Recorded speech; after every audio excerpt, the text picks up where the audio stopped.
Marc chapitre 16 dans la Bible du Semeur. Quand le sabbat fut passé, Marie de Magdala, Marie mère de Jacques et Salomé achetèrent des huiles aromatiques pour aller embaumer le corps de Jésus. Il était encore très tôt le dimanche matin lorsqu'elles arrivèrent au tombeau. Le soleil se levait. En chemin, elles s'étaient demandé les unes aux autres « Qui nous roulera la pierre qui ferme l'entrée du tombeau ?» Or, en levant les yeux, elles s'aperçurent que la pierre avait été roulée sur le côté et c'était un bloc énorme. Elles pénétrèrent dans le caveau et virent assis du côté droit un jeune homme vêtu d'une robe blanche. Elles furent saisies de frayeur. Et le jeune homme leur dit « N'ayez pas peur. Vous cherchez Jésus de Nazareth, celui qui a été crucifié. Il est ressuscité, il n'est plus ici.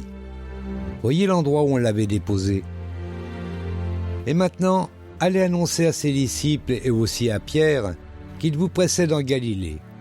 C'est là que vous le verrez, comme il vous l'a dit. » Elles se précipitèrent hors du tombeau et s'enfuirent, toutes tremblantes et bouleversées. Elles ne dirent rien à personne, tant elles étaient effrayées. Jésus, étant ressuscité le dimanche matin, apparut d'abord à Marie de Magdala, dont il avait chassé 7 démons. Celle-ci alla porter la nouvelle à ceux qui avaient accompagné Jésus. Ils étaient plongés dans la tristesse et en larmes. Mais eux, en l'entendant dire qu'il était vivant et qu'il lui était apparu, ne la crurent pas. Après cela, alors que 2 d'entre eux faisaient route pour se rendre à la campagne, il leur apparut sous un autre aspect. Ils revinrent à Jérusalem et annoncèrent la nouvelle aux autres. Mais ils ne les crurent pas eux non plus. Plus tard, il se montra aux 11 pendant qu'ils étaient à table.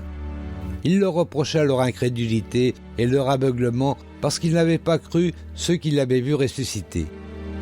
Et il leur dit « Allez dans le monde entier, annoncez la bonne nouvelle à tous les hommes. Celui qui croira et sera baptisé sera sauvé. Mais celui qui ne croira pas sera condamné. Voici les signes miraculeux qui accompagneront ceux qui auront cru. En mon nom, ils chasseront les démons, ils parleront des langues nouvelles, ils saisiront des serpents venimeux, ou s'il leur arrive de boire un poison mortel, cela ne leur causera aucun mal.